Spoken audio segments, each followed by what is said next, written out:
प्यारे दोस्तों, हजरत इब्राहिम अलैहिस्सलाम वो पैगंबर थे जिनसे अल्लाह ताला ने बहुत बड़ी बड़ी कुर्बानियां ली। नमरूद ने उन्हें आग में जलाने की कोशिश की, मगर अल्लाह ने उन्हें सलामत उस आग से बाहर निकाल लिया। जब हजरत इब्राहिम अपने घर वापस लौटे तो उनके वालिद ने उनसे कहा, ए इब्राहिम, अगर तुम अपने अल्लाह को नहीं छोड़ते तो मेरे घर से निकल जाओ। हजरत इब्राहिम अलैहिस्सलाम ने बिना किसी शिकवा के अपना घर छोड़ दिया और मिस्र की जानिब रवाना हो गए। जब मिस्र के बादशाह को यकीन हो गया कि इब्राहिम अल्लाह के नबी हैं, तो उसने अपनी बेटी हजरत हाजरा का निकाह इब्राहिम से कर दिया। इसके बाद हजरत इब्राहिम अपनी बीवी हाजरा को लेकर फिलिस्तीन चले गए और वहीं रहने लगे। हजरत इब्राहिम की कोई औलाद नहीं थी, इसलिए वह दिन रात अल्लाह से दुआ करते रहते, ऐ मेरे रब, मुझे एक नेक और फरमाबरदार बेटा अता फरमा। सालों गुजरते गए लेकिन बेटा नहीं हुआ। उम्र भी ढलती चली गई, मगर दिल में उम्मीद बाकी रही। 84 साल की उम्र में भी वो अल्लाह से यही इल्तिजा करते रहे, ऐ अल्लाह, मैं तेरी रहमत से मायूस नहीं हूँ, मुझे एक बेटा अता कर जो बुढ़ापे में मेरा सहारा बने। आखिरकार अल्लाह ने उनकी दुआ कबूल फरमा ली। 84 साल की उम्र में हजरत इब्राहिम को एक प्यारा सा बेटा हुआ। उन्होंने उसका नाम इस्माइल रखा। आप अंदाजा लगाइए, एक बाप जिसने 84 साल की उम्र में बेटा पाया हो, उसकी मोहब्बत उस बेटे से कितनी होगी। वो हर वक्त उसे सीने से लगाए रखते, चूमते, कंधों पर बिठाकर बाजारों में फिराते, उसके साथ खेलते और हंसी करते। अभी बेटे की पैदाइश को एक हफ्ता भी नहीं गुजरा था कि हजरत जिब्राइल अलैहिस्सलाम इब्राहिम के पास आए और कहा, ए अल्लाह के नबी, अल्लाह का हुक्म है कि आप अपनी बीवी और बच्चे को खुद से जुदा कर दें। यह सुनकर हजरत इब्राहिम का दिल कांप गया। बोले, ए जिब्राइल, मैं अपनी बीवी और बच्चे को कहाँ छोड़ूं? जिब्राइल अलैहिस्सलाम ने जवाब दिया, जहाँ अल्लाह हुक्म देगा मैं वहाँ ले जाऊंगा। कल सुबह इंसानी शक्ल में ऊंट पर आऊंगा। आप अपनी बीवी और बच्चे को तैयार रखना और मेरे पीछे चलना। अगली सुबह हजरत जिब्राइल ऊंट पर सवार होकर आए। इब्राहिम अलैहिस्सलाम ने भी अपनी बीवी हाजरा और बेटे इस्माइल को ऊंट पर बिठाया और खुद भी ऊंट पर सवार हो गए। जिब्राइल का ऊंट आगे आगे, इब्राहिम का ऊंट पीछे चलता रहा। वो फिलिस्तीन से चले, शहर दर शहर गुजरे, हफ्ते महीनों में बदलते गए और 1 महीने के सफर के बाद अरब की सर जमीन पर पहुँचे। उस वक्त अरब वीरान था, ना कोई इंसान ना परिंदा। जिब्राइल का ऊंट काले सुनसान पहाड़ों के दरमियान चलता रहा। आखिरकार 4 ऊंचे पहाड़ों के बीच एक वादी में पहुँचे, जहाँ आज काबा मौजूद है, लेकिन उस वक्त वहाँ दूर दूर तक कोई नहीं था। जिब्राइल ने ऊंट रोका और कहा, ए इब्राहिम, अल्लाह का हुक्म है कि आप अपनी बीवी और बेटे को यहीं उतार दें और खुद वापस चले जाएं। यह सुनते ही हजरत इब्राहिम अलैहिस्सलाम का दिल कांप उठा। वो वही इब्राहिम थे जो आग में फेंके जाने पर भी खामोश खड़े रहे थे और सिर्फ इतना कहा था, मेरा रब मेरे लिए काफी है। मगर आज जब जिब्राइल अलैहिस्सलाम ने उन्हें कहा कि अपनी बीवी और बच्चे को इस सुनसान जगह पर छोड़ दो, तो इब्राहिम अलैहिस्सलाम बेचैन हो उठे। बोले, ए जिब्राइल, यह तुम क्या कह रहे हो? यहाँ तो ना पानी है ना खाना, मेरे बीवी और बच्चे यहाँ कैसे जिंदा रहेंगे? जिब्राइल अलैहिस्सलाम ने जवाब दिया, ए अल्लाह के नबी, यही अल्लाह का हुक्म है, आप इन्हें यहीं छोड़ दीजिए और फिलिस्तीन लौट जाइए। इतना कहकर जिब्राइल चले गए और इब्राहिम अलैहिस्सलाम रह गए। अपनी बीवी और बच्चे को हसरत से देखते हुए उन्होंने इस्माइल को गोद में उठाया, सीने से लगाया और उनकी आंखों से आंसू बहने लगे। शायद दिल में यह ख्याल आया हो, क्या मैं अब इस बच्चे से जुदा हो रहा हूँ, पता नहीं फिर कभी इसे देख पाऊंगा या नहीं। उन्होंने जल्दी से लकड़ियां इकट्ठा करके एक छोटी सी झोपड़ी बनाई और अपनी बीवी और बेटे को उसमें बिठाकर और फिलिस्तीन की ओर चल पड़े। शौहर को जाते देख हजरत हाजरा दौड़ती हुई पीछे आई, रोती हुई बोली, आप मुझे इस वीरान वादी में छोड़कर कहाँ जा रहे हैं? यहाँ तो ना खाना है ना पानी, मैं और मेरा बच्चा यहाँ कैसे जिंदा रहेंगे? हम तो मर जाएंगे। इब्राहिम अलैहिस्सलाम कुछ जवाब देने ही वाले थे कि जिब्राइल फिर आए और बोले, ए अल्लाह के नबी, आपको हुक्म है कि बीवी को कोई जवाब ना दे, बस खामोशी से फिलिस्तीन लौट जाए। दोस्तों सोचिए उस बूढ़े बाप का दर्द जिसे 84 साल की दुआओं के बाद एक बेटा मिला, आंखों की ठंडक, दिल का सुकून, और आज वह उसी बेटे को एक वीरान जमीन पर छोड़कर जा रहा है। ऊंट आगे बढ़ रहा था और हाजरा गोद में इस्माइल को लिए उसके पीछे दौड़ रही थी। रोते हुए पूछ रही थी, आप हमें क्यों छोड़कर जा रहे हैं? मैं आपके बगैर इस सुनसान जगह में कैसे जिंदा रहूंगी? मेरा बच्चा तो मर जाएगा। आप तो जानते हैं यह बच्चा हमें कितनी मिन्नतों और दुआओं के बाद मिला है, क्या आप ऐसे ही उसे यहाँ अकेला छोड़ देंगे? वो बार बार यही सवाल करती जा रही थी, मगर इब्राहिम अलैहिस्सलाम को हुक्म था। दिल टुकड़े टुकड़े हो रहा था, मगर जुबान पर ताला था, सिर्फ अल्लाह के लिए।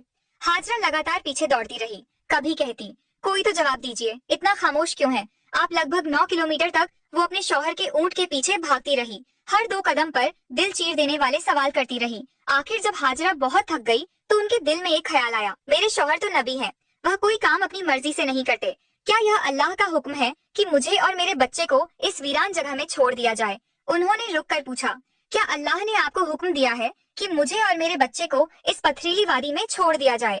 इब्राहिम अलैहिस्सलाम ने जबान से तो कुछ ना कहा, मगर सर हिलाकर इशारा किया, हाँ, यह अल्लाह का हुक्म है। इतना सुनते ही हाजरा की आंखों में आंसू थे, मगर दिल में हिम्मत जाग गई। उन्होंने बुलंद आवाज में कहा, अगर यह अल्लाह का हुक्म है तो जाइए, मेरा रब वो मेरी और मेरे बेटे की हिफाजत करेगा, मैं अपने रब के लिए हर कुर्बानी देने को तैयार हूँ। इतना कहकर वह वहीं खड़ी रही और अपने शौहर को जाते हुए देखती रही। हजरत इब्राहिम का ऊंट धीरे धीरे दूर होता जा रहा था। अचानक वो एक पहाड़ पर चढ़कर नीचे उतरा और हजरत हाजरा की निगाहों से शौहर का ऊंट गायब हो गया। बीवी हाजरा उसी जगह बैठ गई और देर तक रोती रही। उधर हजरत इब्राहिम जब पीछे मुड़े तो अपनी बीवी नजर नहीं आई।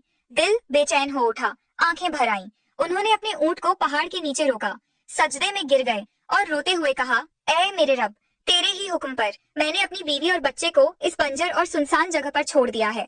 यहाँ ना पानी है ना खाना, मुझे कुछ नहीं पता कि यह कैसे जिंदा रहेंगे, मगर ए अल्लाह, तू ही इनका पालने वाला है, तू इनकी हिफाजत फरमा। इतना कहकर वो फिलिस्तीन की तरफ रवाना हो गए।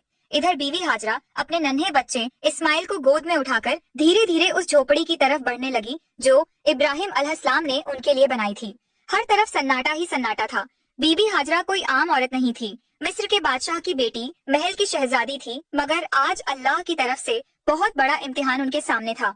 वो झोपड़ी में पहुंची रात हो चुकी थी। खामोशी से बच्चे को गोद में लिए बैठी रही। चारों तरफ स्याह पहाड़ थे, आसमान तारों से भरा था, मगर उस वीरानी में जैसे खुद आसमान भी उनका गम देख रहा था। चांद सोच रहा होगा, यह कौन औरत है जो ऐसी सुनसान जगह में अकेली बैठी है? काले पहाड़ भी हैरान होंगे, यह कैसी मजबूर माँ है जो अपने बच्चे को गोद में लिए तन्हा बैठी है। यह इलाका तो ऐसा है जहाँ परिंदा भी पर नहीं मारता, ना पानी ना खाना ना कोई इंसान, तो यह कौन है जो यहाँ बैठी है और क्यों रो रही है? दोस्तों, यह थी हमारी माँ बीबी हाजरा, जिन्होंने अपनी पूरी जिंदगी अल्लाह के लिए कुर्बान कर दी। एक आम औरत छोटी सी मुश्किल पर घबरा जाती है, मगर बीबी हाजरा के सब्र का क्या कहना। अकेली वीरान पहाड़ों के बीच अंधेरी रात में सिर्फ अल्लाह पर भरोसा करके बैठी थी। उनके सामने तो सिर्फ मौत थी। वो आसमान को देखती होंगी और कह रही होंगी, या अल्लाह, मेरे साथ क्या हो गया? मैंने तो सिर्फ तेरा कहा माना। जब इब्राहिम अलैहिस्सलाम हाजरा और अपने दूध पीते बेटे इस्माइल को मक्के के वीरान इलाके में छोड़कर चले गए तो बीवी हाजरा बेहद परेशान हो गई। सोचती थी, अब मैं यहाँ अपने इस मासूम बच्चे के साथ कैसे जिंदा रहूंगी। उनकी गोद में बच्चा था, चारों तरफ वीरानी थी, कोई इंसान नहीं, कोई आवाज नहीं, सिर्फ खौफ और तन्हाई। हाजरा आसमान को देखती, आंखों से आंसू बहते और दिल से अल्लाह को पुकारती, या रब, मेरी और मेरे बच्चे की हिफाजत फरमा। मैं एक कमजोर औरत हूँ, इस वीरान इलाके में मेरा कोई मददगार नहीं है। उनके पास एक घड़ा था जिसमें थोड़ा सा पानी था, उसी पानी को वह खुद भी पीती और अपने बच्चे को भी पिलाती, मगर 3 दिन में पानी खत्म हो गया। अब वह परेशान हो गई, अब मेरे बच्चे को पानी कहाँ से मिलेगा? उन्हें पहले से ही मालूम था कि आसपास पानी का कोई नाम और निशान नहीं है, मगर क्या वो अपने प्यारे इस्माइल को प्यास से तड़पते हुए देख सकती थी? हरगिज नहीं। इसलिए उम्मीद का दामन थामे अपने बच्चे को जमीन पर लिटाया और सफा पहाड़ पर चढ़ गई। शायद ऊपर से कोई पानी नजर आ जाए, मगर कुछ भी नजर न आया। फिर दौड़कर मरवा पहाड़ पर, मगर वहाँ भी पानी का नामो निशान नहीं था। दोस्तों, जब किसी पर मुसीबत आती है तो उसका कोई ना कोई अपना साथ देता है, मगर आज इस सख्त और पथरीली जमीन पर एक बेबस माँ थी, अकेली अपने बच्चे को प्यास से तड़पते हुए देख रही थी और उसके लिए कुछ भी नहीं कर पा रही थी। बीवी हाजरा की आंखों में आंसू थे, वो इधर उधर दौड़ रही थी, शायद एक कतरा पानी मिल जाए, शायद अपने प्यासे बच्चे को मौत से बचा सकूं, बस यही सोचती, मगर हर तरफ सूखा ही सूखा था, ना कहीं पानी ना राहत। बीवी हाजरा मिस्र के बादशाह की बेटी थी, एक शहजादी जिसने बचपन महलों में गुजारा था। उन्होंने कभी ऐसी मुसीबत का सामना नहीं किया था। अब वह बार बार सफा पहाड़ की तरफ दौड़ती, शायद ऊपर से कहीं पानी नजर आ जाए, फिर भागती हुई मरवा पहाड़ की तरफ जाती, मगर हर बार मायूसी ही हाथ लगती। जब बेटे का ख्याल आता तो दौड़कर वापस झोपड़ी की तरफ जाती, देखने के लिए कि मेरा बच्चा जिंदा है या नहीं। यह तलाश सुबह से दोपहर में बदल चुकी थी। धूप तेज होती जा रही थी, सूरज जैसे मक्का के पहाड़ों को जला रहा हो। बीवी हाजरा प्यास से बेहाल थी और उनका मासूम बच्चा भी पानी के लिए बिलख रहा था। जून पड़ी के अंदर वह बच्चा रो रहा था और बाहर उसकी माँ हर तरफ पानी की तलाश में दौड़ रही थी। आखिरकार थक हार कर बीवी हाजरा सफा पर गिर पड़ी। अब उनके अंदर पानी की तलाश की भी हिम्मत नहीं बची थी। मौत उन्हें अपनी आंखों के सामने नजर आ रही थी, बच्चे के रोने की आवाज आ रही थी, मगर आज वो बेबस माँ कुछ कर नहीं पा रही थी। उस बच्चे की तड़प देखकर उनकी आंखों से आंसू रुक ही नहीं रहे थे। वो बार बार अल्लाह से फरियाद करती रही, ऐ अल्लाह मेरे बच्चे की हिफाजत कर, मैं उसे अपनी आंखों के सामने मरते नहीं देख सकती। मैं तो यहीं इस पहाड़ पर प्यास से मर जाऊंगी और मेरा बच्चा उस झोपड़ी में तड़प कर मर जाएगा। या रब हम बेबस माँ बेटों पर रहम फरमा। इतना कहकर उन्होंने एक पत्थर पर सिर रखा और आंखें बंद कर ली। मगर बच्चे की रुलाई अभी भी उनके कानों में गूंज रही थी और भला कोई माँ अपने बच्चे को तड़पता छोड़ सकती है। इसलिए परेशान होकर फिर सिर उठाया और झोपड़ी की तरफ देखा। जो नजारा देखा वो देखकर उनकी जान में जान आ गई। उन्होंने देखा कि झोपड़ी के पास कोई इंसान खड़ा है और जमीन से बहुत तेज पानी निकल रहा है। हैरान होकर दौड़ती हुई वहां पहुंची, मगर वो इंसान गायब हो चुका था। उन्होंने देखा कि पानी उनके बेटे इस्माइल की एड़ियों के पास से निकल रहा था। अल्लाह ने अपने नबी हजरत इस्माइल और उनकी माँ के लिए मक्का की सख्त जमीन से पानी निकाल दिया था। हजरत जिब्राइल अलैहिस्सलाम आए थे। उन्होंने छोटे इस्माइल के दिल में यह ख्याल डाला कि अपनी एड़ी जमीन पर मारो, और जैसे ही इस्माइल ने ऐसा किया, नीचे से चश्मा फूट पड़ा। उसके बाद जिब्राइल चले गए। हजरत हाजरा ने जब यह देखा तो सजदे में गिर पड़ी और रोते हुए अल्लाह का शुक्र अदा करने लगी। उन्होंने अपने प्यासे बच्चे को पानी पिलाया। वो पानी इतनी रफ्तार से निकल रहा था कि बीवी हाजरा ने मिट्टी और पत्थरों से उसके चारों तरफ एक मुंडेर बना दी ताकि पानी एक जगह ठहर जाए। आज उसी चश्मे को जमझम का कुआं कहा जाता है। जमझम का पानी आज तक कभी खत्म नहीं हुआ। बीवी हाजरा अपने बेटे इस्माइल के साथ उसी झोपड़ी में रहने लगी। वो जमझम का पानी पीती और आसपास उगाए खजूर और कुछ फलों से अपनी जिंदगी गुजारती। अब जब पानी आ गया था तो धीरे धीरे फल और राहतें भी वहाँ पहुँचने लगी। कई महीने यूं ही गुजर गए। एक दिन उधर से 20 लोगों का एक काफिला गुजरा। उस काफिले का सरदार एक समझदार आदमी था। उसने आसमान में एक परिंदा उड़ता देखा और कहा, यह परिंदा हमेशा पानी के आसपास उड़ता है, मगर हम तो जब भी इन पहाड़ों के पास आए हैं कभी पानी नहीं देखा। अगर यहाँ पानी ना होता तो यह परिंदा यहाँ क्यों उड़ता? फिर उसने एक आदमी से कहा, जाकर देखो